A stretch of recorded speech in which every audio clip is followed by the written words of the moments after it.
CAA একটা সংবিধান বিরোধী এটা। তার কারণ ভারতবর্ষে আইন ছিল যার অন্য দেশ থেকে আসবেন তাদের ভেরিফিকেশন করে নাগরিকত্ব দেওয়া হবে। যে কোনো ধর্মের মানুষ বিবাহ সূত্রে এদেশে এসেছে। বাংলাদেশি মুসলমানদের অনেকেই বিবাহ সূত্রে এদেশে বসবাস করছে। তাদের কি হবে? হিন্দু ধর্মের সিএএ লাগু করে সমস্যায় ফেলা হবে। আজকে যার ডিক্লারেশন চাইছে তাদের পরে ভারতীয় করা হবে। তাহলে এতদিন তারা যে ভোটটা দিয়ে এসেছিল তারা যদি অবৈধ হয় তাহলে তাদের ভোট অবৈধ। মতুয়া সম্প্রদায়ের যেসব প্রতিনিধিরা পার্লামেন্টে গেল, সংসদে গেল, তারা কি সব অবৈধ হয়ে গেল? নির্বাচনের আগে প্রতিবার বিজেপি কিছু না কিছু একটা করে। 15,000 টাকা ব্যাংকে, 2 লক্ষ চাকরি, আচ্ছে দিনের মিথ্যা আশ্বাস দেয়। এবার হলো সিএএ। এটা কোনো বাস্তব হবে না। যেসব মতুয়া ভাইরা কালকে নেচেছে তারা কিসের জন্য নেচেছে তারা নিজেরাই জানে না। তারা নাচছে তার দ্বারা নিজেদের সম্প্রদায়কে বিপদে ফেলার জন্য। একটা সময় ছিল যখন বাংলাদেশ অবিচ্ছিন্ন ভারতের অংশ ছিল, তার আগেও আফগানিস্তান ভারতের সঙ্গে ছিল। সেখান থেকে কে আসবে? যদি আফগানিস্তান নিয়ে কথা হয় তাহলে শ্রীলঙ্কাও আছে, ওখান থেকেও প্রচুর মানুষ আমাদের দেশে চলে এসেছে। নির্বাচনের আগে ধর্মকে উস্কে দেওয়া হচ্ছে। Only 50 meters from Palpara railway station and 1.5 kilometer from National Highway, Palishuri Supermarket Complex, the largest market complex in Nadia district. 1, 2, 3, 4 BHK flats starting from 11.99 lakhs. Instant bank loan. Book now. একটা anti constitution. কারণ ভারতবর্ষের একটা প্রথা ছিল, যারা বাইরের নাগরিক আসবেন তাদের ডিএম ভেরিফিকেশন করে তারপর তারা নাগরিকত্ব পাবেন। বেশিরভাগই দেখা যেত যে বিবাহ সূত্রে যারা আসতেন সেটা যে কোনো ধর্মেরই আসতে পারে। এবং মুসলিম ধর্মেরও অনেকে আছেন যারা বাংলাদেশের থেকে এখানে বিয়ে করে বিবাহ সূত্রে আসেন।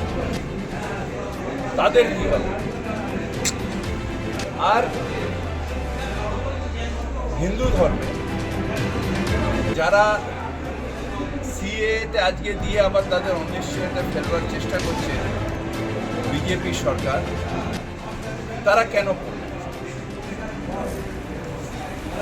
আমার মা ফরিদপুর থেকে 47 সালে এসছে। তাহলে আমাদের বা আমার মামা বাড়ির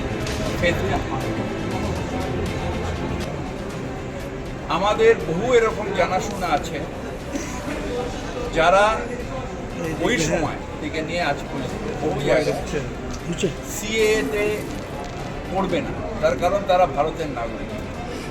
আজকে যাদের ডিক্লারেশন চাইছেন তারপরে তাদের ভারতীয় নাগরিক করবেন। তাহলে এতদিন তারা যে ভোটটা দিয়ে এসছে, তাদের যারা মতুয়া সম্প্রদায়ের মানুষ যারা পার্লামেন্টে গেছেন, অ্যাসেম্বলিতে গেছেন, তাহলে কি তারা বেআইনি হয়ে গেলেন? অর্থাৎ তাদের যে মেম্বারশিপ, তাদের যে ভোট আইন পাশ করার, সেইটা কি অগণতান্ত্রিক হয়ে গেল? সুতরাং এটা একটা ফার্স্ট। ইলেকশনের আগে বিজেপি কিছু না কিছু করে, 15 লক্ষ টাকা আচ্ছে দিন আনে, 2 কোটি বেকার, সে তার সাথে সংযোজন হলো সিএ। এটা কখনো বাস্তবায়িত হবে না। তার কারণ ওখান থেকে অনেক এরকম হিন্দু সম্প্রদায়ের মানুষ এসছে যারা এখানে জমি জমা আছে, যারা এখানে নাগরিক, যারা ভোট দিয়েছেন, যারা এখান থেকে ইলেক্টেড হয়ে গেছেন, তাদের বাতিল করা যায় না।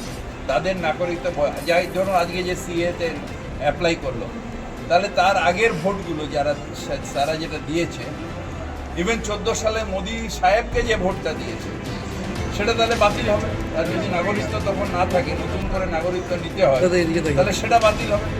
তাহলে তো প্রধানমন্ত্রীর পদ বা সেই যে এমপি সেটাও বাতিল হবে, কারণ এটা ফলস ভোটিং হয়ে গেছে।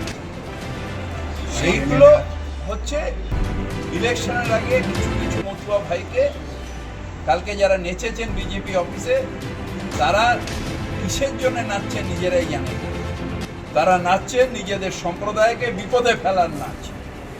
আমরা ভারতীয়, আমরা ভারতবর্ষে থাকবো, মতুয়া, হিন্দু, মুসলমান সবাই আমরা ভারতবর্ষে থাকবো। একটা সময় পুরো ভারতবর্ষটা এক ছিল, তাই সেখানে বাংলাদেশ থেকে নিয়ে সব আমাদের এক সময় ছিল। তারও আগে আফগানিস্তানও ভারতবর্ষের অঙ্গ ছিল। সেখান দিয়ে কে আসবে?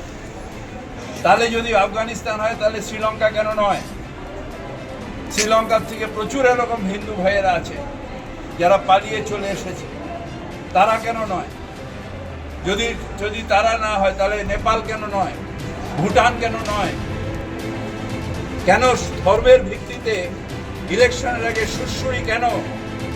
কেন ধর্ম অন্ধতায় ভারতবর্ষকে ঠেলে দেওয়া হচ্ছে?